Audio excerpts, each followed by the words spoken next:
Good morning. Thank you for coming here on this rainy Tuesday morning. I'm Colleen Boggs. I'm the director of the Leslie Center for the Humanities, and we're one of the co-sponsors with the Newcomb Institute and its director, Dan Rockmore, and Victoria Smith has been the administrator par excellence who's made all of this happen. So I'm delighted to welcome you for this morning's session. I need to start with one correction. If you have a copy of our program, you might be under the impression that panel 1 goes from 10:30 to 2 o'clock. But if you notice that panel 2 starts at 1 o'clock, we're actually not going to double book ourselves. So panel 1 is going to be from 10:30 to 12, and then we'll have a break for lunch. And then panel 2 starts at 1 o'clock to 2:30. So that's the correction. I want to thank Dan Rockmore, Victoria Smith, Sean Dalmore, Beth Hackett for all the work that they've put into this. And I also want to thank the Dean of Faculty. We actually have been able to coordinate this conference and then the follow-up workshops that we will be doing in the spring, in part through a grant from the Dean of Faculty office. So I wanted to make sure to thank Dean Mike Mastanduno. My privilege, my honor this morning is to introduce our keynote speaker, our first keynote speaker of the day.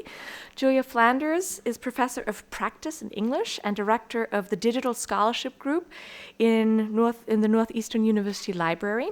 She's the director of the Women Writers Project. She has served as chair of the TEI Consortium and is president of the Association for Computers and the Humanities. She's the co-director of Publishing and Access Service. She serves as editor-in-chief for Digital Humanities Quarterly, an open access, peer-reviewed online journal of digital humanities. Her research interests focus on data modeling, textual scholarship, humanities data curation, and the politics of digital scholarly work. Her most recent among her many, many publications is Companion to Textual Scholarship, co-edited with Neil Freystad, that came out from Cambridge University Press in 2013. Currently, she's working on a co-edited volume with Fotis Giannidis on data modeling in digital humanities. Her talk this morning is entitled Artful Data. Please join me in welcoming Julia Flanders.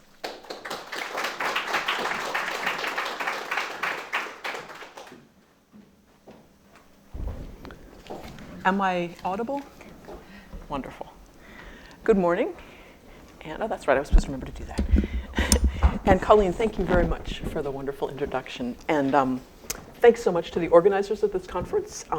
The occasion is wonderful for talking about a whole set of really, really interesting issues, and I know we have an excellent day ahead of us. The questions we're confronting at this conference concern the innovative use of big data for humanities-oriented scholarship. And big is heady stuff for humanists who are used to looking closely at things of all kinds, but particularly at things that lend themselves to that sort of detailed scrutiny, but who want to direct those observations towards larger kinds of insight, and who crave and admire broad statements and explanations about culture and history and time. And indeed, at the start, big data was sort of innovative on its own just for the sheer shock factor. It was an uncharted territory of potential Jeopardy-style answers, anticipating a prompting question of this nature.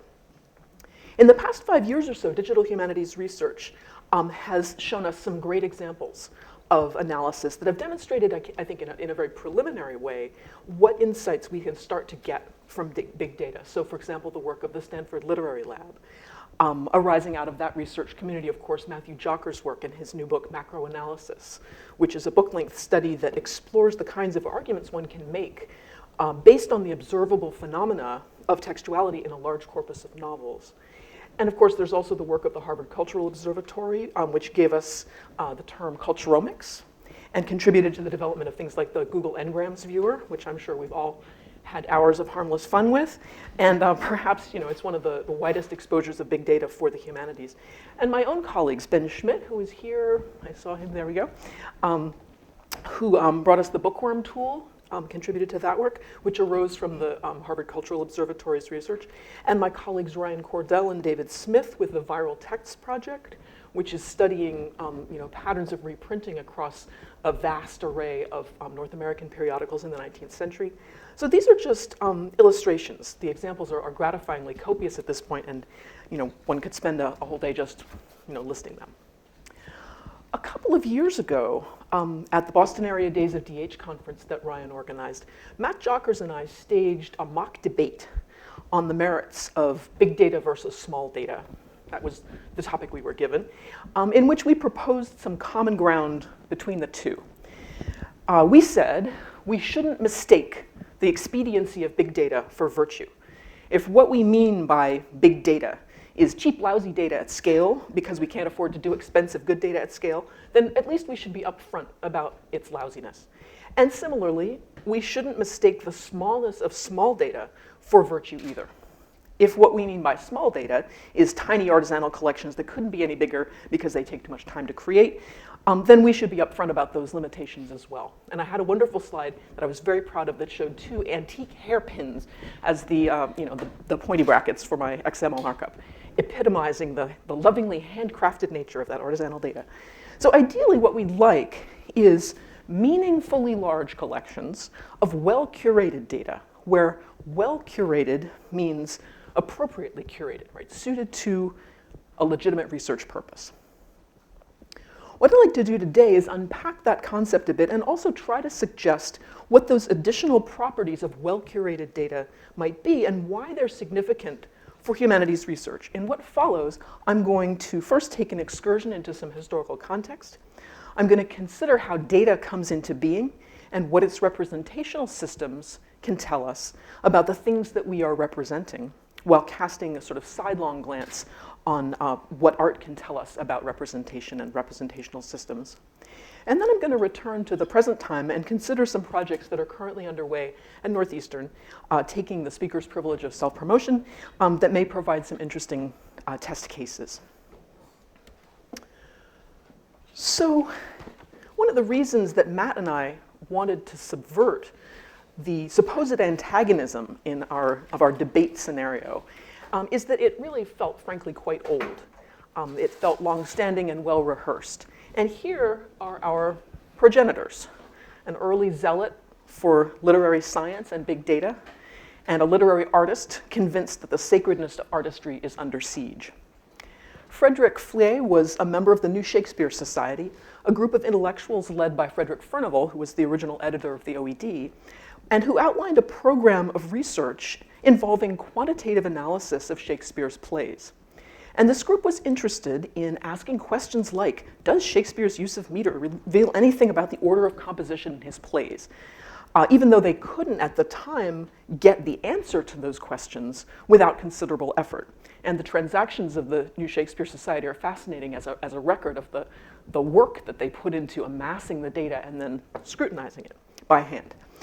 The vision of a quantitatively, empirically based program of literary research thus has its roots not in an effective tool set or an effective data set, but in a fascination with a certain kind of knowledge and a certain kind of truth claim. Swinburne's allergic reaction to science as applied to poetry blinds him, I think, to something important here. What's interesting about Fley's program of research, which Swinburne entirely overlooks, is not the counting, but rather what is being counted. The new Shakespeareans, for all their ham-fistedness, were curious about things like meter and genre, about the distinctively artistic properties of the text and what they might reveal about literary history and the development of Shakespeare as an artist. They wanted to look not only at the discrete phenomenology of the text, but also at the meaning systems and constraints with which it was constructed.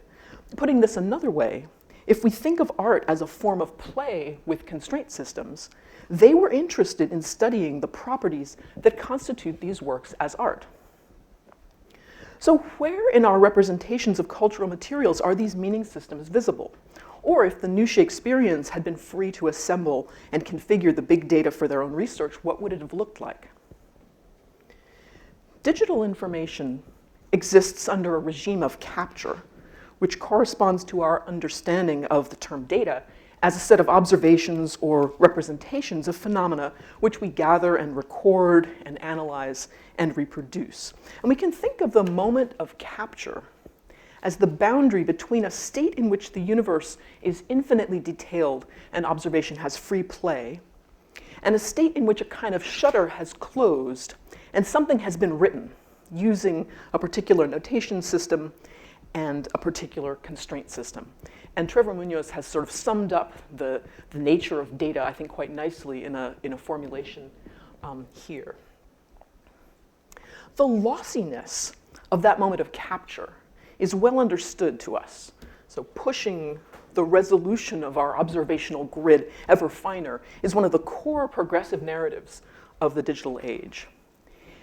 And as we zoom in on a data object, however, I'm sorry, I got that all wrong. Zooming in on a data object, however high resolution, the value of commas, we eventually reach that horizon of signification where we've exhausted the informational resources of the data capture and of the data object, where there's no more detail to be had and no further differentiation, and hence no further signification.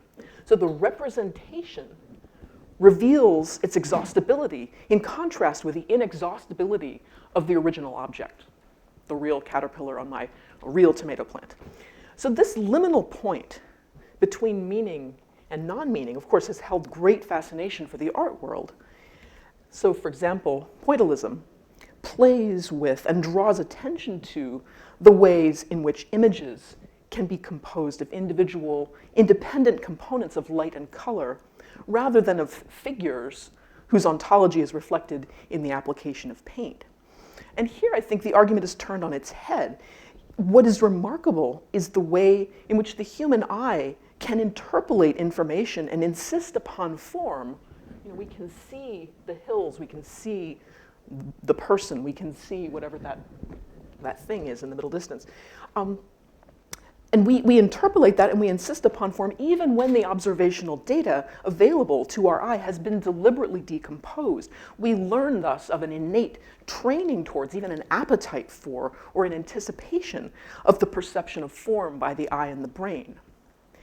Even earlier, the poet and artist William Blake read the liminal point in a very different way, in arguing against mezzotint and in favor of engraving, which is a line-based technique. When we zoom in on a mezzotint image, which consists basically of tiny dots applied by a kind of grinder, which are then gradually erased by polishing, we lose sight of the figure. And this decomposition of the image sacrifices what for Blake is the essence of art, what he calls the firm, determinate line that represents the form of things seen or imagined. And in fact, there was a funny irony when I was composing this slide. I kept finding that the pixelation of my JPEG competed with the pixelation of the mezzotint, defeating my attempt to show you how the mezzotint anticipates the JPEG. So I thought that was a happy accident, I suppose. In a letter to his friend George Cumberland, Blake suggests that one crucial property of this firm determinate line is that it carries its signifying properties into its minutest subdivisions. At no point does it decompose into intermeasurable elements in the manner of a mezzotint. And the full passage from the letter is actually fascinating, and it gives a sense of the political color that for Blake is so important. He says, "For a line or lineament is not formed by chance. A line is a line in its minutest subdivisions, straight or crooked. It is itself and not intermeasurable with or by anything else. Such is Job. But since the French Revolution, Englishmen are all intermeasurable one by another. Certainly a happy state of agreement to which I, for one, do not agree." So there's a sense in which the sort of the interchangeability and the fungibility of the data element as the mezzotint dot feels to him like something heading in the wrong direction, both politically and artistically. In other words, in good art, for Blake, there is no lower threshold, no horizon below which the image ceases to signify.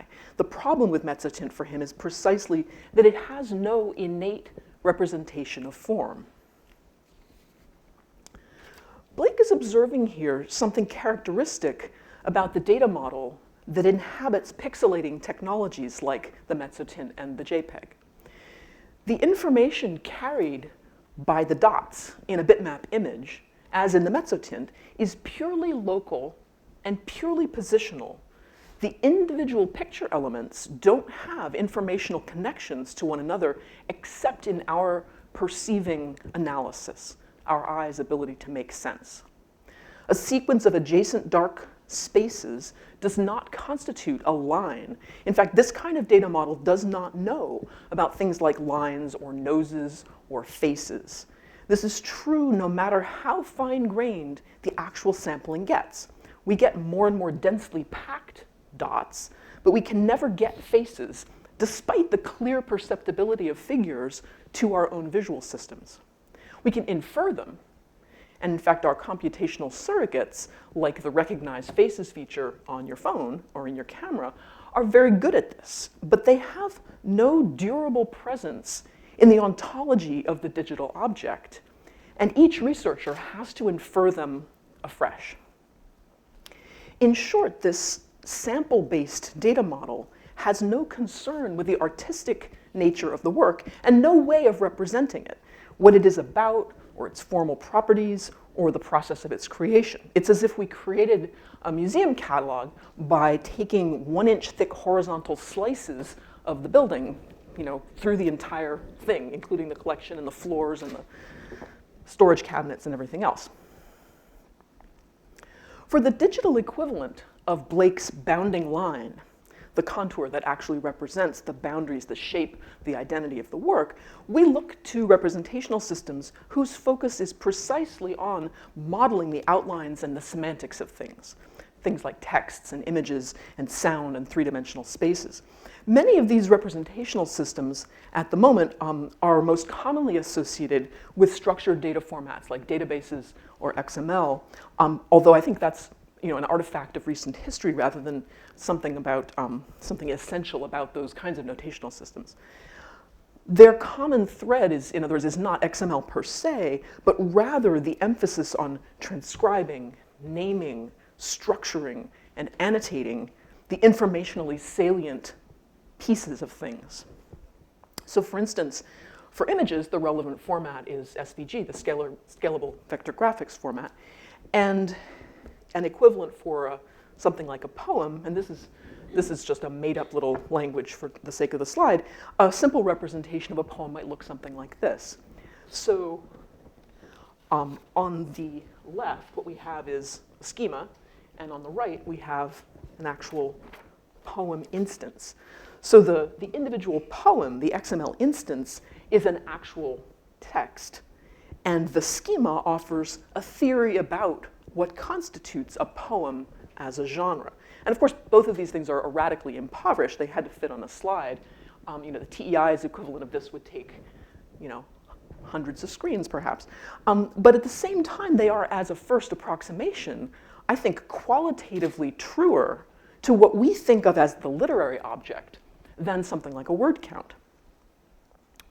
The encoded representation of the poem instance on the right observes a set of phenomena that it takes to be the salient features of the poem's signification. Things like line groupings, genre. Potentially, it could take into account things like rhyme and meter if we wanted to. And the schema, on the other hand, proposes a set of phenomena that it takes to be characteristic of the genre of poetry. So we have a sort of interplay between a specific example and then a kind of class of examples which are bound together by conforming to this particular schema. And depending on how we use the schema, it might operate descriptively to summarize for us all of the structural possibilities present in a given poetic oeuvre, or it might operate prescriptively to dictate which postulant poems are to be allowed into our corpus of approved poem instances. And depending on how we create the schema, depending on how we generate and derive it, it might operate observationally to record the attested formal properties of a specific collection. It might say, yes, we can see in these 100 poems that there are nursery rhymes, couplets, etc. Or it might operate theoretically and a priori to hypothesize and then test such properties in an unfamiliar collection. In other words, the schema operates much as a theory of poetry operates, depending on whether we are literary historians saying, here is what a poem has been, or literary critics saying, here is what a poem really is or really ought to be. And most importantly, it makes that theory explicit and visible. In the evolution of an artistic form or genre, such as the sonata or the epistolary novel or the landscape painting, there's a process of exploration and elaboration as the practitioners of the form first converge on a set of shared practices and explore what formal constraints can offer by way of heuristic framing. So the landscape painting, for example, lets us position a viewer in a particular kind of relation to an experience of space and place. The epistolary novel allows us to explore things like interiority and human relationships and that weird sort of narrative frisson that arises from the ways that the epistolary form limits what each character can know about the entire narrative situation. And for a certain community, that is to say, the community of artists and critics, those very constraints are themselves the visible, interesting feature, right? We're less interested in this Constable painting than we are in the way it pushes against our ideas of the landscape or contributes to them. These constraints are something to be foregrounded and displayed and played with and destabilized, and in some cases deliberately and visibly violated, and that's all part of the exercise.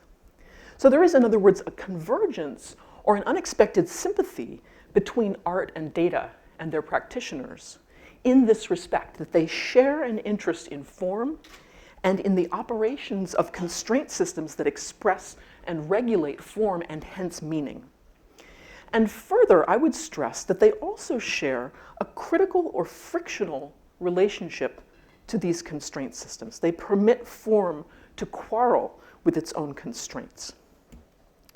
As Willard McCarty has argued, and he is only the most sort of sustained and eloquent voice in this area, the data model created by the processes of digital scholarship is always an inquiry into the nature of the object being modeled and always reveals something about its theory of the object precisely by what it cannot accommodate, by the blank spaces it leaves, by the ways that it misreads or appropriates the object.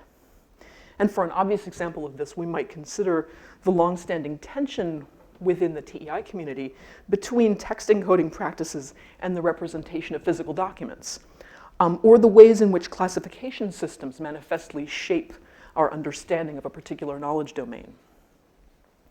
For a research project like Northeastern University's Women Writers Project, which I direct, the data model, the schema, is both a form of documentation and also a provisional theory, reflecting the formal structures that we're eliciting and foregrounding from the vast heterogeneous body of texts that we're representing.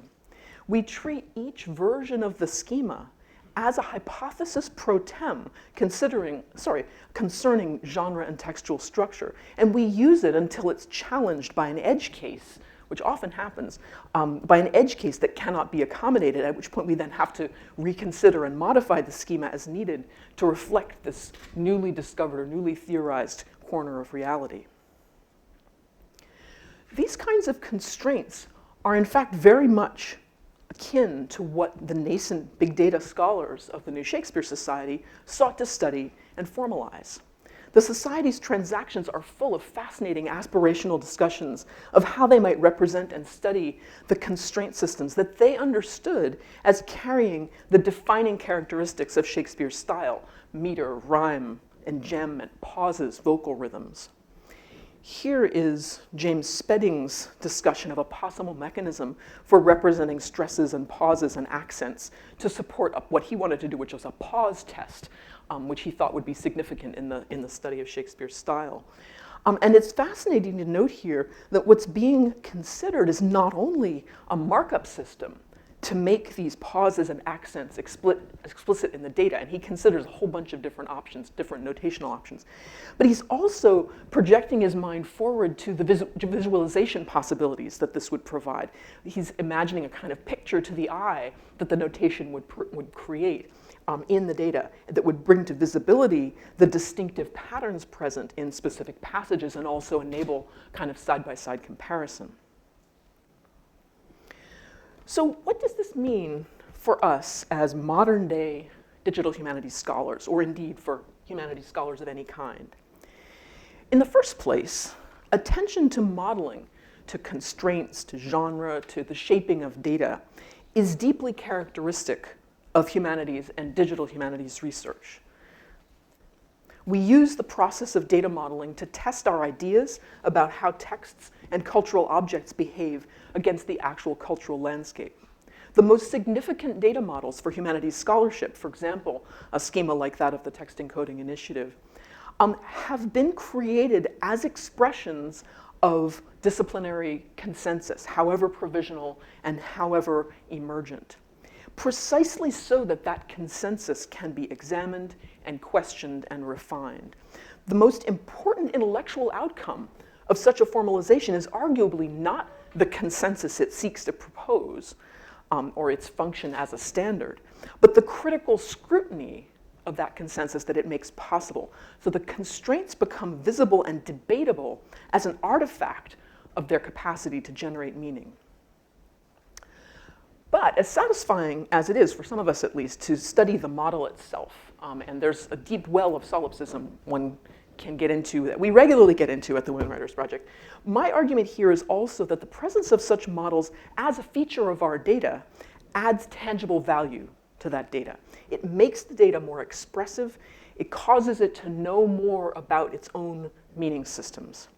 And Mitchell Whitelaw has given us a very useful concept of the generous interface, one that offers the user rich, well-contextualized information that enables meaningful exploration of a particular collection. And the corollary, I think, to a generous interface, and it's also its necessary prerequisite, might be generous data.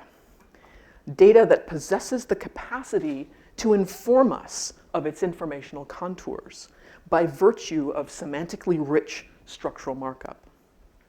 For Whitelaw, talking about images and museum collections, obviously this generous data is the metadata. But if we extend his idea to full-text collections, metadata is simply not enough, right? It sits on the top, but it doesn't get us into where the thing is that we want to model. To put this as hard-headedly as possible, there are important questions we cannot even entertain without the informational generosity of explicit modeling in the text itself. To illustrate this point, I'd like to talk about a few projects at Northeastern which are developing well-curated data at scale, admittedly modest scale, and experimenting with ways to exploit it. And many of these are currently in their early stages, but I hope that they'll offer some insight into promising approaches. I'm going to look at three of these projects in particular. So the Women Writers Project, which is a long-standing project founded at Brown in the late 1980s, recently relocated to Northeastern and focused on pre-Victorian women's writing of all genres in English. So covers from about 1450 to about 1850. And the Women Writers Project is also engaged in research on text encoding and methods of digital text representation to support digital scholarship. We also have the Early Caribbean Digital Archive, which is a new project in its early stages, working with materials from the Caribbean region published prior to 1900. And it includes a broad range of genres of text, which include things like newspapers and novels, travelogues, journals, poetry, drama, nature and science writing, political materials, all that kind of thing. So that's sort of the target corpus. And as I said, it's at the very early stages of development now.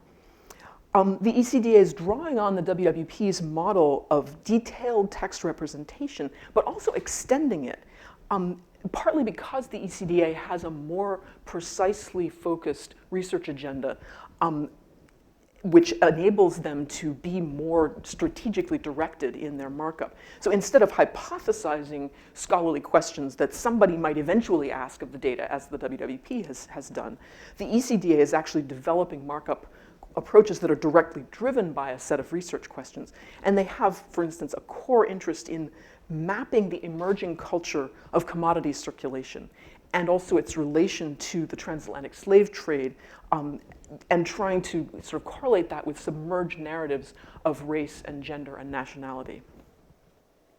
The third project is TAPAS, the TEI Archiving, Publishing, and Access Project. Live as of today, you heard it here first. click on the link, don't break it,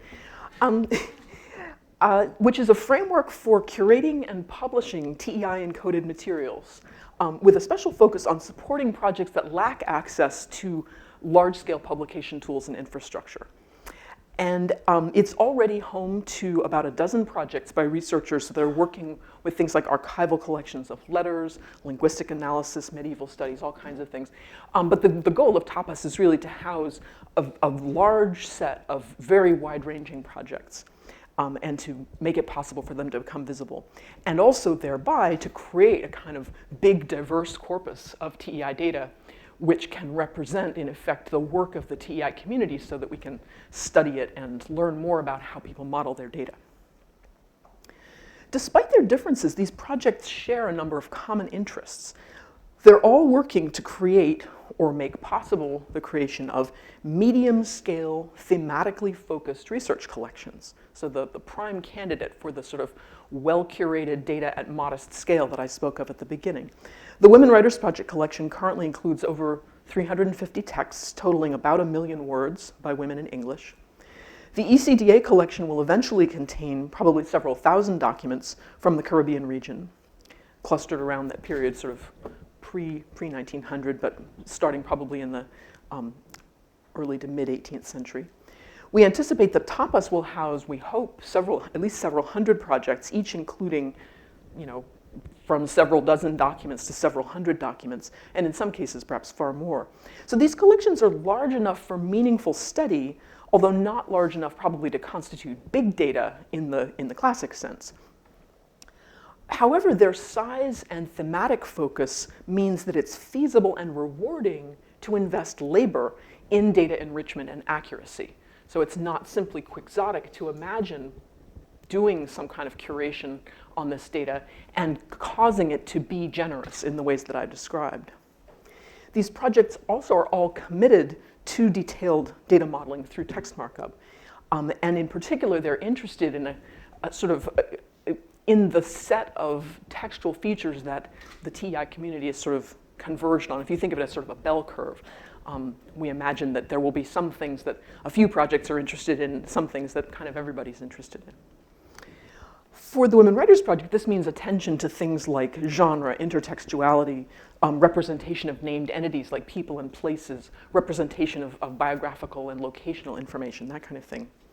And the ECDA, in addition to those features, is capturing references to and representations of things like commodities and raw materials. In other words, the stuff of circulating consumer culture in the Caribbean. And they're also trying to represent slave narratives and the ways that racially marked discourse sort of twines through these texts in submerged and also explicit ways. And of course, the TAPAS framework doesn't dictate any particular kind of markup or thematic interests in its constituent projects, but it's specifically intended to support projects that are interested in detailed modeling, because if they weren't, they wouldn't be using TEI, and they would be off building a MySQL database somewhere. So all three projects, finally, and this is the part that I think is looking toward the future, they're all seeking to develop interfaces that can turn that generous modeling and that generous data into an exploratory and analytical tool. So, it's clearly not enough just to have the data. You want to be able to do things with the data. And all of these projects are engaged in some converging methods of providing rich access to that data in ways that isn't just about showing the words on the screen and allowing people to read it, but is also about letting the interface body forth the modeling that's there in the data itself.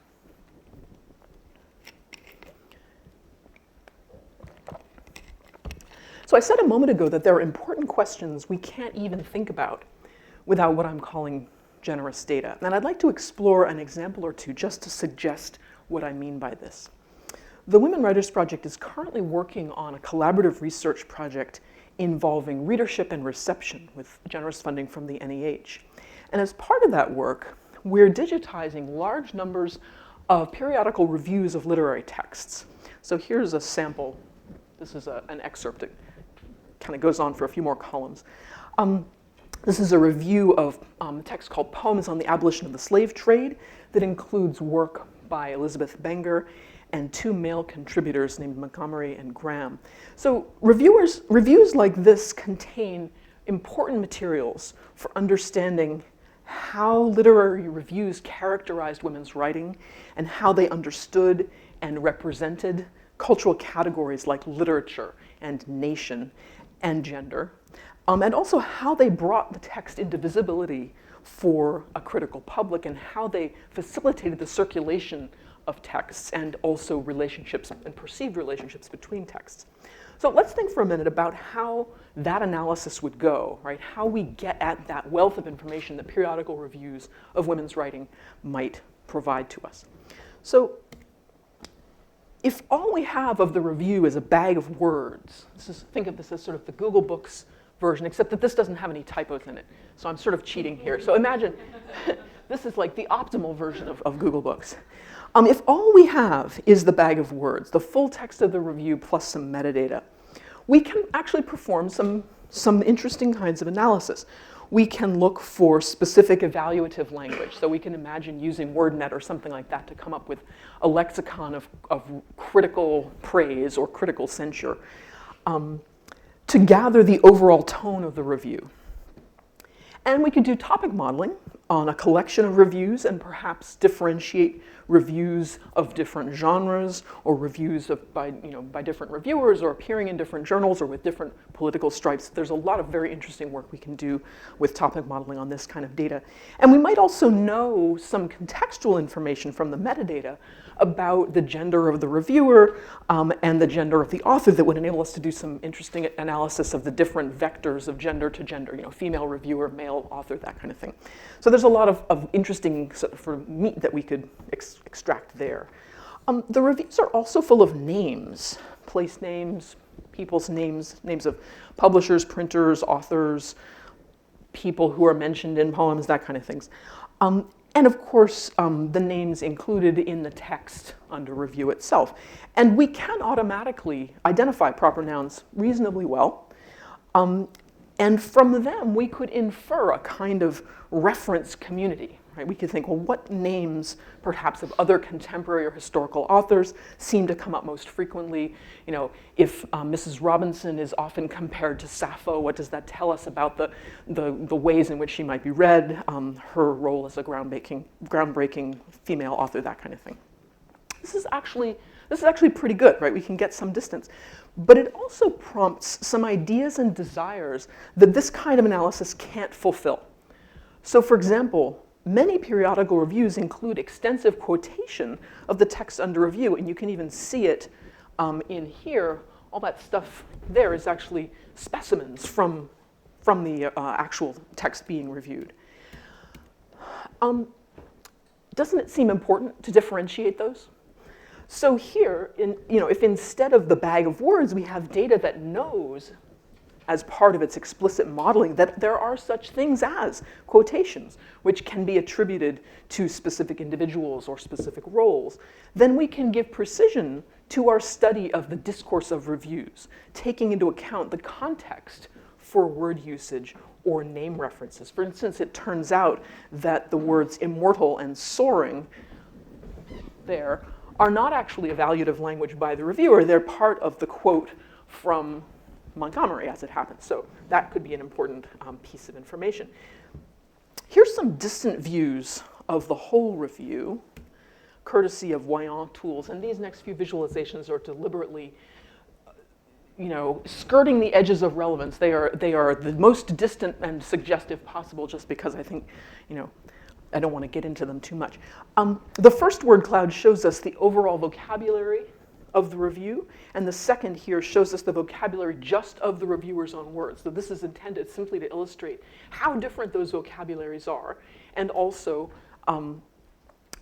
this kind of differentiation would let us pick out the evaluative language from the reviewer's words, knowing that that's where it comes from. In other words, it allows us to localize those vocabularies.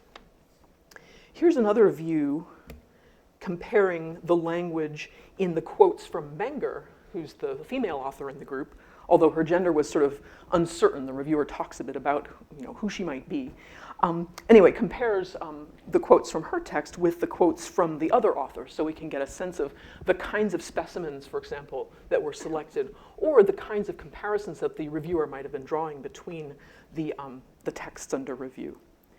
If we're interested in names and relationships, knowing which words are whose also adds precision to that analysis. So here's a comparison just of the names from the reviewer's narration and then from the material quoted by the review. So the name profile actually differs quite a bit depending on whose discourse we're examining.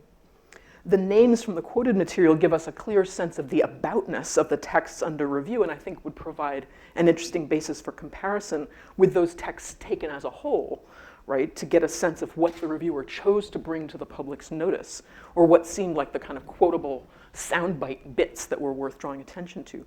And the names from the reviewer's narration contain references to authors such as Shakespeare, to whom the texts under review are being compared, which is also an interesting function of the review. And in cases of overlap, where the reviewer mentions names that also appear in the poem, we can understand that those were references that the reviewer felt were significant enough to comment on as well as to quote. So they deserved a bit of extra exegesis. This barely demo level analysis is working on short, structurally simple documents, and yet already, I think, we've seen ways in which the structural modeling of the review is contributing substantially to the analysis in ways that get us to the insights we actually want to have about literature and culture. And if we added a few other components to the modeling, in 5 minutes of brainstorming, we could think of markup that would get us to much more complex and much more satisfying questions. All the projects I'm talking about here are committed to building collections of generous data. And the next step, of course, as I've said, is to develop the generous interfaces that can take advantage of that. And we're working at the moment on two key areas, which I want to say sort of watch this space. So Tapas has now, very fortunately, a new major NEH grant, which is supporting the development of XML-aware searching and visualizations. So deliberately tackling the problem of how can we front the markup that our constituent projects are investing such a lot of time in. And the second is a collaboration with Ben Schmidt, my colleague at Northeastern and the developer of Bookworm, who thankfully will be speaking later today and can tell you more about that. We're sort of taking small steps, and hopefully we'll be able to take bigger and better funded steps towards a TEI-aware version of Bookworm that could be included in the publication interfaces of projects like the WWP, ECDA, Digital Humanities Quarterly, Tapas, your project here, etc. So this is all hard work, right? Creating generous data, as the New Shakespeare Society learned firsthand, means not only forging agreements about what features to care about and represent, but also developing strong, shared representational systems and using them to analyze and study our research materials. And it also opens up a whole raft of fascinating research questions that demand collaborative attention from the arts, the humanities, the information sciences, all of us here. Questions like, for example, what can we learn from our explicit modeling that would help improve our automated methods? What tools do we need to study the models themselves? I'm looking forward to attending at the TEI conference in a few weeks a workshop that's aiming to develop a tool for visualizing TEI customizations, right? The ways in which people tailor the TEI to their own purposes and seeing the differences. That is a killer app for Tapas, I think. I'm like, yes, thank you. And how can we extend modeling techniques into pixel-based, metaphorically speaking, pixel-based data? So we were talking yesterday evening about how we model things like gestures in video, or how can we model shapes in, there's a great question yesterday in the talk about how we model shapes and the representational affordances of images. That is all exciting terrain that is lying before us, and I'm looking forward to it. So thank you very much, and we're going to look forward to it.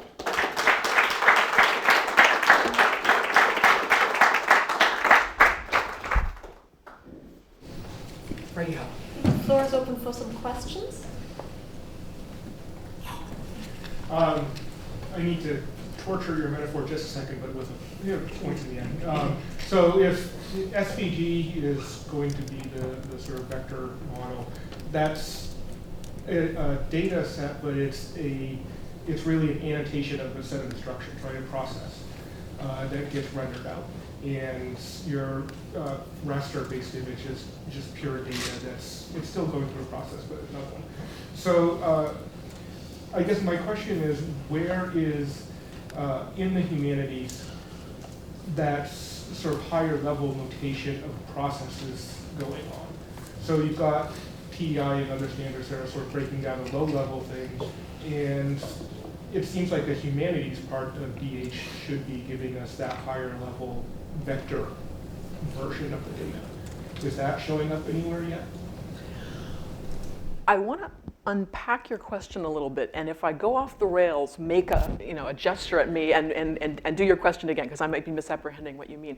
It seems to me that you have a sort of a matrix here where there's the data versus process, or the description versus process distinction, and then there's also a kind of higher lower, which your question is mapping onto the data versus process, but I'm not sure I accept that mapping, or I'm not sure I understand it well enough to agree to it. So from the point of view of description versus process in the digital humanities, the domain of process is instantiated in tool layers through things like style sheets and transformational logic and interfaces and things like that. And it's an interesting, the distinction is of interest from all sorts of perspectives, precisely because we can't pretend to ourselves that the scholarship is all in the data, right? There's, the fact that the editorial decisions we represent in our TEI markup become real and become rhetorical through the application of style sheets means that without those style sheets, we don't know what the edition was really saying. So I think digital humanists are very much aware of how the humanities questions penetrate all up and down that stack. And there are consequences for data curation, and there are consequences for the persistence of ideas in an evolving edition interface, that kind of thing. The higher lower, though, I almost want to ask you to kind of now come back to that part of your question. So in terms of, if you want to call it a raster image, the small data sets, right? It's still being interpreted, it's just being interpreted at a much more detailed level. Whereas the vector version is getting read and instantiated. So it's a set of instructions that are being run very explicitly, and there's more room for interpretation. And that's why it's, I guess, further torture it, although I'll try not to too much. It's the question of, when we capture a set of data, what are we capturing? Are we capturing the process that's going into creating that data in the vector sense? Or are we capturing the data itself in the raster sense? If you're capturing the vector data, but then you're only representing it through some concrete export of that, where you get a raster image out of it, right? That's what we actually see. So yeah, I think actually the experts, people more expert than I may have a better take on this. My sense, though, is that the distinction between the vector image as data plus process and the raster image as pure data isn't actually tenable. In other words, I think that in both cases, SVG and JPEG, PNG, whatever, they're representing, they're providing data about a thing, right? In one case, the data is about color and light values, and in the other case, it's about things like lines described through functions and stuff like that. The difference, though, may be that at the moment, there's only one thing we do with JPEG data, with bitmaps, right? Is we shine light through them and we look at them. Whereas with SVG data and by extension other forms of strongly modeled data, there's a lot more we could do with them, and so we do.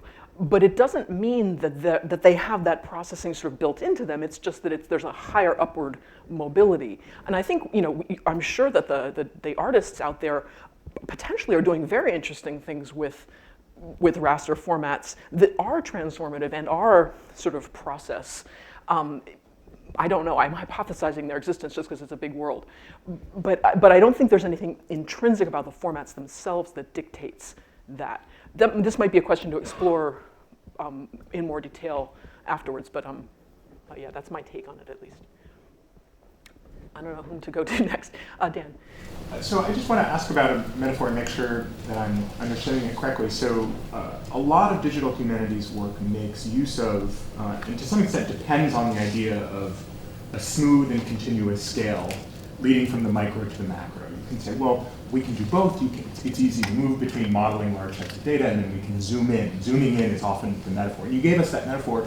But then it also seemed to me, and this is where just tell me if I'm getting this right, it seemed to me that the purpose of Blake was actually to disrupt this idea that there was a smooth and continuous scale, and that we can move easily between the big data and close reading. In fact, what intervenes is something like ontology, something like classification, something like human phenomenology that introduces a break in this larger scale. The scale between large and small is not a smooth and continuous scale at all. But actually, what gets interposed is something like a human classificatory ontological scheme of the sort that's represented in your tagging, in the tagging TEI tagging. Is that a good approximation of what you're getting at? And then because you presented both versions, I wonder where you come down. Is it a smooth and continuous scale, or is it broken by ontology? I think that's a wonderful way of refactoring this whole talk. And I almost wish now that I could go back and give a version of the talk that would be about that, because it's a great question. I think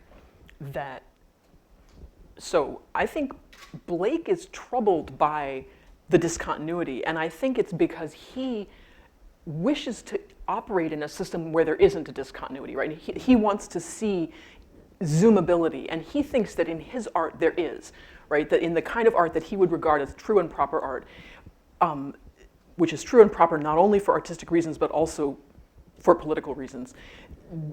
As far in as you zoom, the identity of noses and humans and motivations is present. And it's important to him because he wants to see the same thing in political systems, right? He doesn't want to see a discontinuity between the sort of the populace and the system that's governing them. So for him, the mezzotin is introducing a discontinuity into a meaning system that ought not to have any. Now, I think, stepping back from Blake, who's kind of a wild man and a radical, you can see, you could reread the whole history of art as being kind of about this, right? Where is the discontinuity? Are there discontinuities? Are they fun? Are they scary? Do we hate them? Do we play with them? Do we put them in your face? And I think that similarly for the digital humanities, one central question is, can we create ontological and representational systems that remain visible at a very wide range of levels of scale? And if they do break, where do they break? And is it significant where they break? And if they don't break, wow. So you asked where I come down on this. I think I'm not enough of a philosopher to make a rigorous statement about this, but my dumb intuitions tell me that there are discontinuities, and that where those discontinuities happen is interesting and is to some extent under our control, and it should be something we're paying attention to in our data modeling. And I had never thought about this before, and I'm so grateful to you for bringing it up, because now I can. So yeah, I think that's my best shot at an answer. Yeah. So it seems to me that that the idea of generous data is to try to mitigate the transparency with which the data model underlays the interface, right? So my question is how do you show data models and then also at the same time reach the broadest possible audience, right? If you want to make that transparent, if you want to truly create generous data that possesses the capacity to conformance of its formal contours that are beneath the interface, how do you create a transparent interface then that will reach a broader audience? Yeah, no, that's a huge challenge. In Mitchell Whitelaw's article, he describes the role that faceted browsing has played in making generous interfaces. And, you know, some of us are old enough to remember before there was faceted browsing, and it was a dark time, right? Because there was the search box, or there was the advanced search with a lot of boxes and Booleans, and you kind of had to play, you know, 20 questions with the data in order to get anything out of it. And so, you know, for Whitelaw, you know, faceted browsing is a way of sort of foregrounding and showing the contours of the data in a meaningful way, not just saying there is a title field, but saying the title field has these kinds of things in it, you know, that kind of stuff, where, you know, the countries we are prepared to tell you about are these countries. I think extending that, though, to full text data is very challenging. And particularly when you're dealing with a complex data model like the TEI, where, you know, if you were going to be all kind of geeky and boneheaded about it, you could say, well, we'll just give them an XPath editor, right? Where they can know that, you know, in TEI, quoted material in poetry is like //TEI/text/body/div, maybe lots of divs, /, right? That's obviously unworkable. So the question is, how do you, can you prune those ideas? Can you say sort of higher level things? Can you provide the user with constructs that are likely to respond to ideas in their heads about, you know, poetry and quotations and drama and stuff like that? And I think that's an unanswered question. That's a research problem for the TEI interface building community. And it's definitely written into several grant proposal work plans that I have authored, that I hope to receive funding for. So it's a problem I hope to have an opportunity to work on. But I think,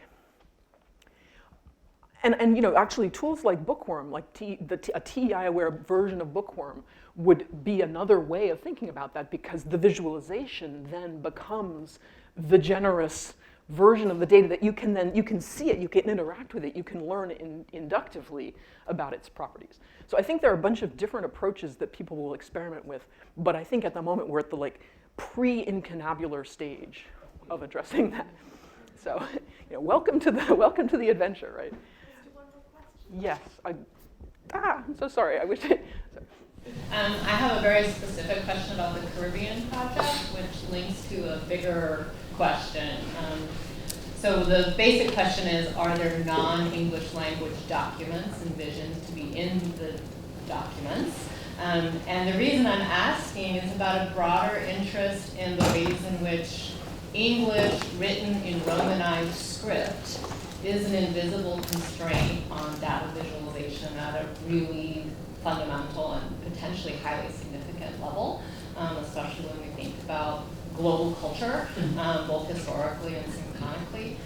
And I've been struck by how Romanized script as a script world and English as a language is taken for granted in so many ways, right? In the way we talk about digitization and the history of the zeros and ones that go with the Romanized alphabet. Yep. So it's a big question, but I don't know if you have any comments on those issues in general. Just a specific question about how that database is going to deal with multilingualism in the Caribbean. Right. Well, to take that last question, or the last part of the question first, my understanding is that the ECDA will include text. It will necessarily include texts from all the languages in the Caribbean region. And they're already thinking about how to model linguistic difference in the TEI data. I think that the challenge of getting project participants who are competent to transcribe in those languages is, you know, a sort of practical problem, which, you know, hopefully grant funding and crowdsourcing will address. But yes, the goal is to make linguistic diversity another important category of analysis. So yeah, the larger question you raise is huge. And again, I don't feel that I'm able to say anything authoritative about it. I think I have sort of a split brain where that is concerned. One half of my brain is just horrified, in a sense, right, by the fact that we're already so far into that problem that there's no way to get out, right? Like, if you think of the technology stack as going down into, as you say, the very, very most basic notation systems in which data is represented and through which information circulates and so forth, up through things like compilers and operating systems, all of which are at some level, for some value of written in English. Yeah, I mean, it's an inextricable bog, right?